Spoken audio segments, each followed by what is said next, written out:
Hey, how's it going everyone? Welcome back to another video. If this is your first time here, welcome to my channel. My name is Ben. I'm an online entrepreneur, and here on my YouTube channel, I show you all about my reselling business. Today I have another What's Sold on eBay video for you guys. I've selected a few items that have sold on my eBay store over the last few weeks. Now, as always, this is not everything that is sold for me. These are just selected items that I think could help you guys out in your own reselling business. And before we hop into all that, I have this video's comment shout out. It goes to Staying in Your Own Lane, who said, "Nice video, mate. Keep up the amazing work." Thanks, I appreciate all your support. I see you comment every week, and I really do appreciate you coming back here and supporting me. If you would like a comment shout out, just leave a comment on this video. Also, if you do like this kind of content, remember to like this video and subscribe to my channel for more. With all that stuff being said, let's hop right into the video. Here we go. All right, here we have our first item. This is Halo Reach Limited Edition for the Xbox 360. This was a brand new sealed game, and you might notice this because it was just in my last video at the Walmart retail arbitrage pickup. If you haven't seen that video, I'm gonna leave a link up at top right now. But this was $9 at Walmart. I bought 4 of them, and one has sold so far for $49.50. So if you haven't checked your Walmart yet for these hidden clearance games, make sure you check out that video and go through your own Walmart because there might be one of these sitting there. Here we have our second item. This is an Apple iPod Nano. It's the 7th generation, and the model number was A1446. Anything Apple was pretty much going to sell. There's a few little exceptions in there, like the older Airport Expresses and like the Bridges and stuff. But for the majority of the time, Apple products, regardless of what it is going to sell well. Just make sure you are looking up those model numbers when you do find them. Now, this iPod was brand new, never used. It was open box. As you can see right here is what I sold it as, new in the box, but one seal has been opened. And that's because over here on the top of the iPod's case, you could tell the sticker had been pulled back, but the iPod inside was still brand new. It had the sticker in there. You could tell it had been never removed from the package or anything. So I sold it as new open box. I purchased this at a Goodwill for $25, and it ended up selling for $175 today, and I ended up sitting on this for about 3 weeks. Here we have a starter Pittsburgh Penguins NHL hockey jersey. This was purchased at the Route 127 World's Longest Yard Sale. I paid $50 for like 5 or 6 different jerseys, so I had like $8 to $10 into this. Sold for a total of $44.95, and I sat on it for, it's probably been about a month now. The reason I ended up picking up these jerseys is because hockey jerseys have been selling like crazy over the last year or so. I've been doing extremely well with them, so if you see some stitched hockey jerseys out there, make sure to look them up and evaluate them because a lot of them have some pretty good value. This one I picked up specifically because it was a starter vintage one, and I knew starter old jerseys have some value behind them. On top of being a hockey jersey, even though it did have a little bit of wear on it, it still sold for some good money. So make sure you are on the lookout for hockey stuff. Okay, our next item here is a 4-pack of Polaroid Spectra Instant Film. This was the kind of film that would go into those old Polaroid cameras where the film would come out the bottom once you take the pictures and you'd wave it around. This was a 4-pack, like I said. You can see them right here. All 4 packs were sealed on the inside, but the main box was open. Now, what's crazy about this is that these actually expired in 1989. So this 4-pack of film is older than I am, which is crazy to think about that it still has some good value. But I picked up this whole box of 4 at a thrift store for like $2, I think, and it ended up selling for $50. So I'm extremely happy with that. I had to sit on this one a while, which is not unexpected considering their age, but some of these older Polaroid films and film packs, just like ink, you want to make sure you're putting this expiration date in the title, in the description, in as many places as you can to ensure that your buyer knows that this is an expired pack, because there is the chance once they use it that they will not be good, and you don't want to be held accountable for that if the film doesn't end up working. But even though this 4-pack of film is like 31 years old now, it still has some good value, so be on the lookout for these. You can still find them at thrift stores and yard sales fairly often. Okay, so I put this in the video because I wanted to show you a little experiment that I ran a while ago. This is a lot of 5 Peter Miller button-down shirts, or Peter Millar, however you want to say that, but it is a lot of 5 of them. Now, a while back, I ran an experiment where I was putting a lot of different shirts that were the same sizes in lots and trying to sell the lots off. I believe this is my last one, but I ended up not liking how that stuff went. I know you can sell certain things in lots, like junk drawer lots and jewelry lots and stuff, so I tried it with some clothing, and it just didn't do as well as I thought it would, but I still ended up getting the money out of these shirts. I sold this 5-pack of shirts for $90. So if you don't mind sitting on the items, you can get some good money out of them. However, I could have probably sold these faster if I would have just sold them individually. But I wanted to show you this experiment just to show you that I'm always trying out new things and trying to improve my store pretty regularly here on eBay. Alright, next up we have an item that might surprise some of you. This is a Brother 575 fax machine. I actually sold one just like this about a month ago that I picked up at a Valparaiso yard sale, and that one sold in about a day. And then I found this one on clearance at Staples for like $9.45 or something like that.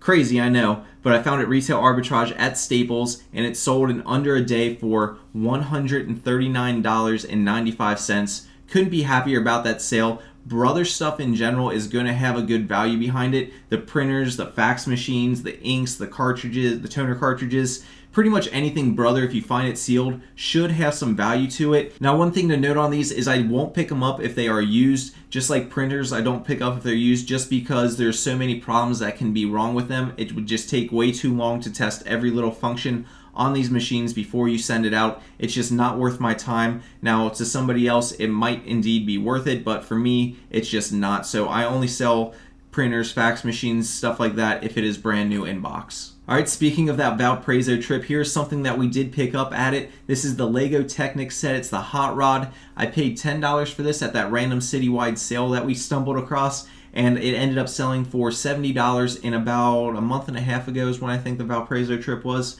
So awesome sale right there. Lego stuff is going to sell well no matter what it is. You can sell Lego by like the pounds. If the set you have is open, as long as you count the pieces, you can sell the set opens. But I prefer selling Lego new in box just because it is such a fast mover. It's always going to hold its value because Lego has such a large collector's market, and once the sets are retired, they just go up in value typically. So look out for sealed Lego stuff. It's usually a good buy if you can get it cheap. Alright, this one's a pretty cool figure. I think in the last What Sold video I talked about the Johnny Depp lot that I picked up and sold a bunch of the Pirates of the Caribbean figures. This is an Edward Scissorhands figure from that same Johnny Depp lot. This was sealed in the package, brand new, was really good shape on the backing and stuff all the way around. Edward Scissorhands is a great movie. If you've never seen it, definitely go watch it. It's one of my girlfriend's favorite. We were actually debating on keeping this and putting it on display because we like it so much, but this ended up selling for $30, and I've had this for a few months now, so it's been sitting around because we were debating so long, but this was an awesome figure to find. Just note that if you find action figures new in the box, some of them can be worth very, very good money. Some of them can be worth pretty much nothing, but there are a lot of them that are the unusual ones, like this one being Edward Scissorhands, that will have some kind of monetary value. So if you come across something that is really like uncommon or weird, it's probably worth looking up if you can find it in a random yard sale or something. Alright, here's another thrift store find. I believe I paid $5 for this. This is an HP 12C Platinum 25th Anniversary Edition Financial Calculator. That's a mouthful. As you can see, this was brand new, sealed in the box. It had the calculator, a little pouch that said 25th Anniversary on it, and in the back it had a CD and like the instruction booklet. Now, surprisingly enough, there are a ton of people out there that collect and use very specific calculators. They like the ones they have, they're used to them, and they want that model. This is a very popular financial calculator, the HP 12C, and it was one that I knew had some value behind it, loose and in box. I'd never sold one brand new in box, unfortunately. I was gated on Amazon for this specific one, but it still had some great value here on eBay. As you can see, it sold for $85, and it was only up on my store for about 4 days before it sold. So keep an eye out for financial calculators. I know everybody always talks about the scientific ones, but financial ones have some great value behind them. Here's a brand that I used to sell a lot of when I first started getting into clothing because I was finding it a lot, but lately the margins have been going down on it. But this is an LL Bean men's Shetland wool sweater, which is the reason that I ended up picking this up, is because it was a Shetland wool sweater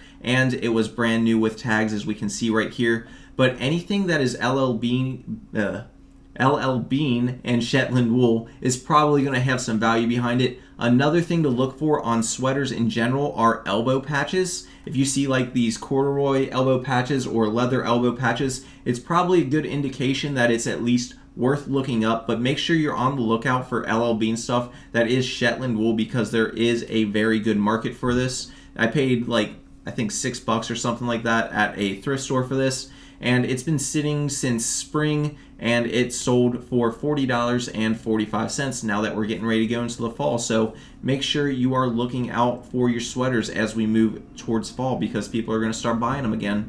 All right, here's a section that I think a lot of resellers just overlook and walk right past, and that is bags and duffel bags. There's some really, really good value in bags out there. If you can find some really high-end ones, there is great money. Like if you find Toomey bags and stuff, but even some of the like normal everyday brands like Polo Ralph Lauren or Tommy Hilfiger, they have some good value behind them. This one was a Polo Ralph Lauren khaki canvas duffel bag, and on the inside you can see it was made for Ralph Lauren fragrances right there.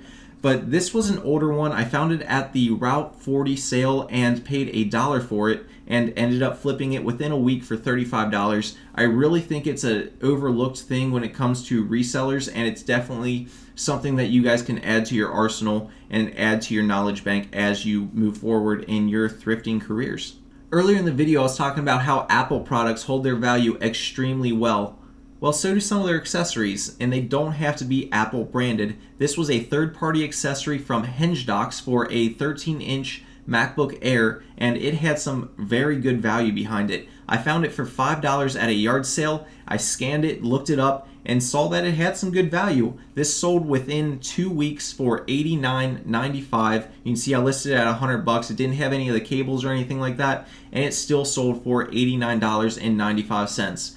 So don't overlook Apple products or their accessories. Particularly the charging accessories seem to at least retain some kind of value in the future as products start to get outdated. And this HingeDoc product right here is something that I am definitely going to be keeping an eye out for as we move forward, because I had never seen one before, and it's something that is definitely on my radar now. Here's our next item. This is a graded card. It's Muhammad Ali versus Joe Frazier. And it's graded, as you can see here, is in like a protective case, graded a Gem Mint 10. This card came from a yard sale from either the Route 40 sale or the Route 127 sale. I forget which one I picked it up at, but this was one of two graded cards that I picked up. I paid $5 total for the two cards, so this cost me $2.50, and it sold for $25. Now, I don't know a ton about graded cards, and I don't know a ton about sports memorabilia in general when it comes to this kind of stuff, but I do know that the sporting card fad is kind of starting to come back in. Over the last year, it's been creeping up in value on a lot of the different stuff, so this might be something to keep on your radar. If you come across some of this stuff for cheap, it might behoove you to pick it up, because as of right now, it is a fad that is starting to kind of come back in style, so keep an eye out for this kind of stuff. And finally, here is our last item that we're going to end on. This is a pair of AG Adriano Goldschmied Protege jeans. Now, I've talked about this brand a few times on my channel. This has been a brand that I've seen start to go down in value a little bit, particularly in the women's section, but this was a pair of men's straight leg jeans that sold for $40.45. I had these on my store for a while. These were on for, I want to say, at least 3 months on my store before they ended up selling, but AG is a pretty well-known higher-end brand when it comes to jeans, and they are apparently a super comfy brand. So if you see this logo when you're out at the thrift stores or at the yard sales, make sure you're looking up the style. Like I said, this one was Protege. You can find it on the inside waistband, and it would be worth looking up, because a lot of these this brand stuff retains value very well, and it is a brand that you should be on the lookout for if you're just getting into clothing.